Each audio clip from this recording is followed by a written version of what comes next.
Então, boa noite, galerinha. Então vou passar aqui para vocês o que foi dado na aula de hoje, no dia 22, em especial para o nosso aluno Nicolas Thierry, né? Que faltou aula hoje, então essa aula aqui é especial para ele poder ficar por dentro do que nós fizemos hoje em sala de aula, mas também para aqueles alunos que queiram fazer uma revisão e lembrar o assunto de hoje, tá bom? Então, beleza. Então, o que nós fizemos hoje? A gente começou verificando essa atividade da página 290,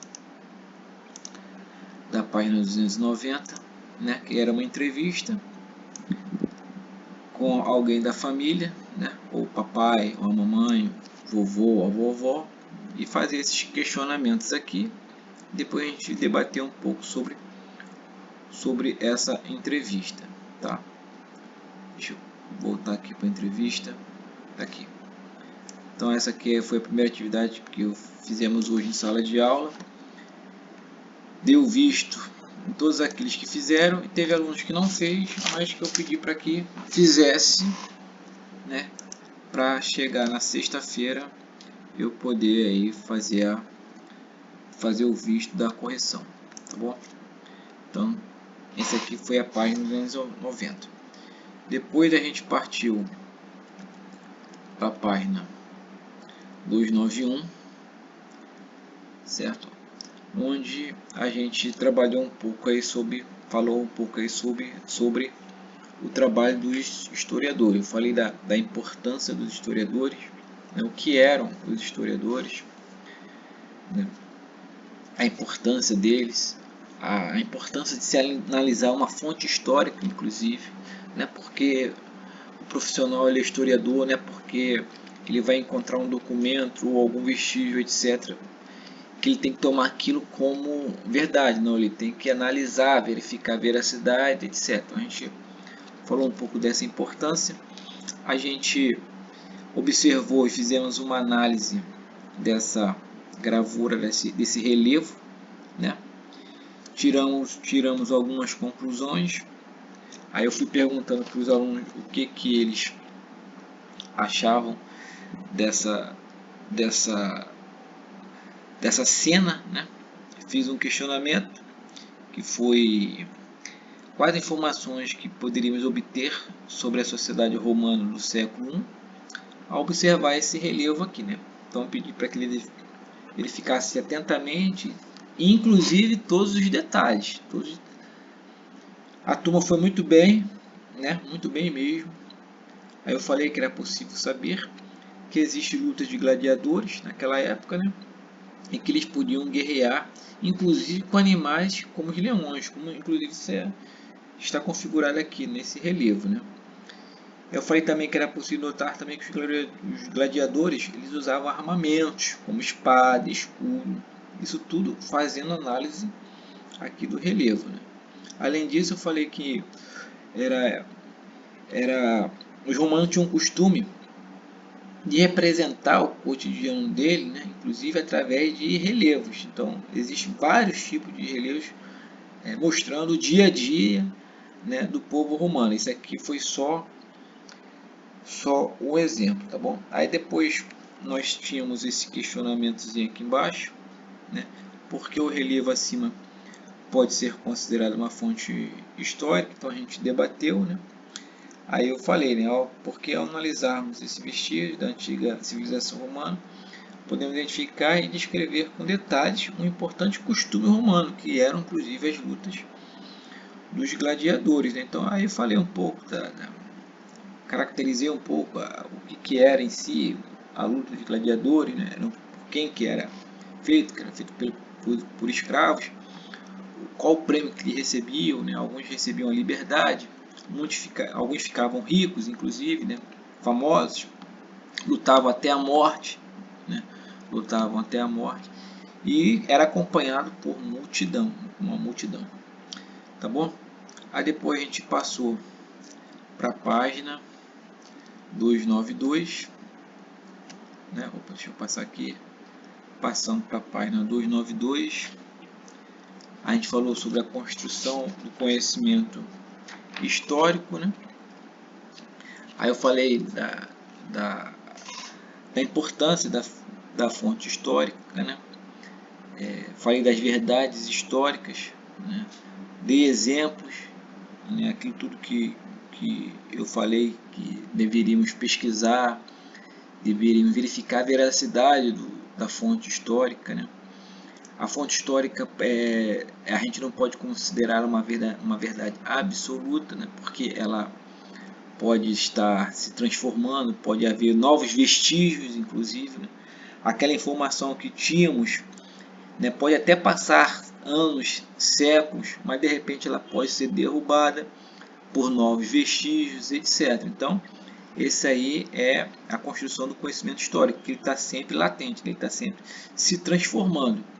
E dei alguns exemplos, e tinha aqui o exemplo, por exemplo, aqui, né, dessa foto, um exemplo da transformação do conhecimento histórico aconteceu em 2018, após novas pesquisas nos sítios arqueológicos da antiga civilização maia, na América Central. Com o uso de tecnologias a laser, foi possível visualizar ruínas encobertas pela floresta, revelando mais de 60 mil construções, como casas e palácios, além de uma complexa rede de estradas. Com essa descoberta, estima-se que a população maia era pelo menos 3 vezes maior do que os historiadores acreditavam que ela fosse. Acima, fotografia de ruínas maias na floresta da Guatemala em 2018. Então, isso que eu falei para eles, por exemplo, até 2018, até ser feita essa descoberta, acreditava-se que a população maia era um terço menor. Era verdade? Era verdade. Era absoluta? Não, não era absoluta. Por quê? Porque em 2018 foi descoberto que era maior, né? Então, isso que eu falei para eles. Não é porque é falado uma coisa hoje que esse fato não pode ser mudado daqui a algum tempo, amanhã, depois, ano que vem, daqui a 10 anos, daqui a 100 anos e etc. Tá bom? Aí eu falei um pouco também dos sujeitos históricos, né? Que pode ser pessoas, indivíduos, como pode ser uma cidade, estado, país, etc. Né? Aí eu pedi exemplos do que eles poderiam dar de exemplo como sujeitos históricos individuais, eles deram vários exemplos, né? E falei de exemplos de históricos de sociedades, etc. Tá bom? Aí passamos para fazermos os exercícios da página 293, né? Da página 293 aqui, que era observar essa tirinha. Eu vou falar aqui também, não vou demorar muito para esse vídeo não ficar muito longo, tá, pessoal? Aí vocês podem ler aí direitinho aí essa tirinha e tínhamos que responder, né? Então, qual é a parte do quarto que Calvin pede a Haroldo que fotografe? Por quê? Né? Calvin pede a Haroldo que fotografe a parte do quarto que está arrumada, porque assim sugere que o quarto dele está sempre organizado, tá bom? Letra B. Se Calvin mostrar a alguém a fotografia tirada por Haroldo, o que essa pessoa vai deduzir sobre a arrumação do seu quarto? Se Calvin mostrar a fotografia tirada por Haroldo a alguém, essa pessoa vai deduzir que seu quarto está sempre arrumado. Beleza? Ninguém errou, todo mundo acertou, bonitinho. Letra C. Vamos aqui na letra C. Com base na tirinha, assinale as frases que apresentam os cuidados que o historiador deve tomar ao utilizar uma fotografia como fonte histórica. Depois, corrija a frase que estiver incorreta e explique sua correção. Então, vamos lá. Então aqui está dizendo o quê? Assinale as frases que apresentam os cuidados que o historiador deve tomar ao utilizar uma fotografia como fonte histórica. Depois corrigir, tá? Beleza. Os historiadores devem utilizar a fotografia como uma fonte histórica fiel à realidade? Não. Os historiadores não devem utilizar a fotografia como uma fonte histórica fiel à realidade, pois, ao analisá-la, deve considerar aspectos como o ângulo escolhido pelo fotógrafo e suas intenções, por exemplo, né? Isso acontece muito na mídia. Isso acontece muito com notícias sensacionalistas, inclusive, que mostram ângulos diferentes de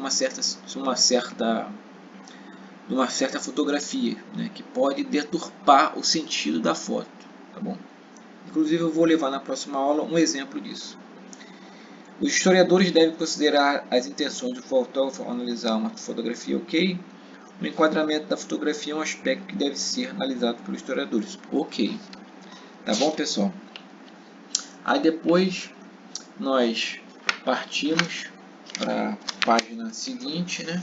A página 294. Vamos lá. DNA prova que mulher Vicky... É o número 2, né? Leia a reportagem a seguir e responda as questões no caderno. DNA prova que mulheres vinques também guerreavam. Então, isso aqui é um textozinho que mostra que prova que mulheres vinques também guerreavam. Coisa que a gente, há um tempo atrás, não achava isso, achava diferente, certo? Através dos estudos arqueológicos, etc., através de pesquisa, através de cientistas, etc., isso aí vamos ver se realmente é verdade. Então, vamos lá. Letra A. Aí lê o textozinho aqui, vocês podem ler o texto, tá? E letra A. Qual foi a descoberta recente abordada na reportagem? Resposta, hein?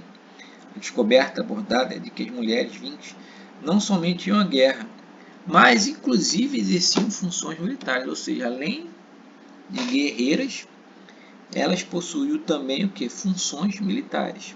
Tá bom? Que tipo de análise permitiu que os pesquisadores fizessem essa descoberta? Vamos lá. Os pesquisadores fizeram uma análise de DNA nos ossos encontrados em um famoso túmulo Vink. Olha aí, através do DNA, tá bom? Beleza? Letra C. Podemos afirmar que o conhecimento histórico sobre os Vinks foi reformulado? Explique. E aí, o que vocês acham? Sim, né? Pois antes dessa descoberta acreditava-se que apenas os homens exerciam o papel de guerreiros na sociedade Vink. Com a descoberta de que os ossos eram de uma mulher, os pesquisadores puderam concluir então que as mulheres também participavam de batalhas naquela época. Beleza, pessoal? Tá vendo como a história não é uma verdade absoluta? Né? Há algum tempo atrás não acreditava-se nisso. Precisou que historiadores, arqueólogos, cientistas, etc., fizessem, né, análise, né, de algo histórico, né, de um túmulo, e chegassem a essa conclusão que vai de contra aquilo que a gente acreditava até pouco tempo. Beleza, pessoal? Então, é isso aí, tá? Na próxima aula, aí eu passei o exercício da página 295 de agenda. Na próxima aula nós vamos corrigir essa página 295, tá bom? Vamos fazer uma breve revisão, tanto do capítulo 1 como do capítulo 2, visando a nossa avaliação, tá bom? Então agradeço, tá bom? Agradeço a todos, né? Ao Nicolas, que faltou, né? Nicolas Thierry, né? Tudo de bom para você, até a próxima aula, para o restante da turma, um beijo, fique com Deus, qualquer dúvida pode entrar em contato comigo, né? Inclusive o papai e a mamãe, né? Ou a vovó, o vovô, etc. Tá bom, pessoal? Então, uma boa noite, fique com Deus e até a próxima aula na sexta-feira agora, tá bom? Tchau, tchau.